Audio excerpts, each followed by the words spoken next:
بہت درد کی ایک بات ہے، ایک مولانا صاحب بیان فرما رہے تھے، میں سن رہا تھا، بہت بڑے مولانا صاحب ہے کہ رات کے 2:30 بجے ان کو 6 مسڈ کال آئے تھے، 6 مسڈ کال۔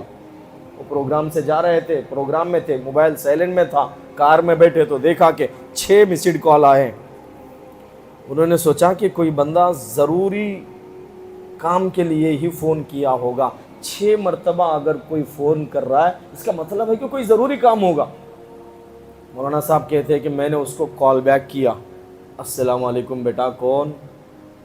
رونے کی آواز آئی، السلام علیکم حضرت۔ بیٹا کیا ہوا، کیوں رو رہے ہو، پریشان کیوں ہو؟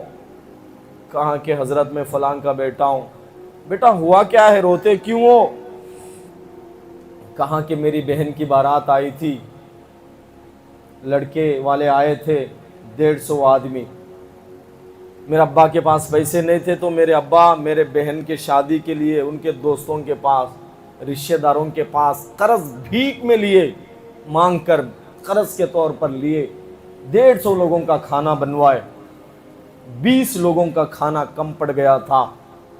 جب 20 لوگوں کا کھانا کم پڑ گیا آخر میں، تو لڑکے کا باپ کہنے لگا، ارے میں کس بھکاری کے گھر میں اپنے بیٹے کے لیے لڑکی کو تلاش کر لیا، کس بھکاری کے گھر میں دلہن کو لے کے آ رہا ہوں میرے بیٹے کے لیے، کس بھکاری کے گھر میں میرے بیٹے کی شادی کر رہا ہوں میں۔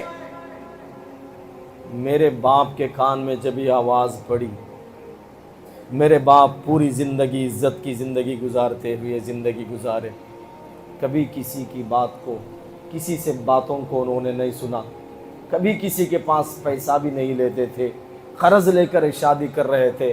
صدمہ، تکلیف برداشت نہیں ہوئی، میرے باپ کو ہارٹ اٹیک ہو گیا، ابھی حضرت میں ہسپتال میں ہوں۔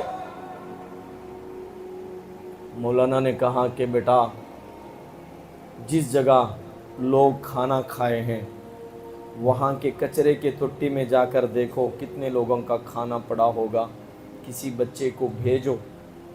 ایک بچے کو، ایک لڑکے کو، اس کا دوست کو فون کرتا ہے لڑکا، کہتا ہے کہ میرے بھائی جاؤ وہاں دیکھو، مولانا کا حکم ہے کہ کتنے لوگوں کا کھانا وہاں گرا ہوگا، پڑا ہوگا کچرے میں۔ وہ لڑکا گیا، وہ لڑکا دیکھ کر کہتا ہے کہ مولانا صاحب کچرے کے ٹٹی میں 50 سے زائد لوگوں کا کھانا پڑا ہوا ہے، گرا ہوا ہے، ویش لوگ کھانے کو بچا کر کچرے کے ٹٹی میں ڈال دیے۔ یہ حقیقت ہے کہ نہیں؟ اللہ کے پاس جواب کیا دیں گے؟ اس قوم کو برباد کوئی اور نہیں کر رہا ہے، اس قوم کو، مسلمانوں کو، ہمارے نسلوں کو برباد ہم خود کر رہے ہیں، ہم خود اس کے ذمہ دار ہیں۔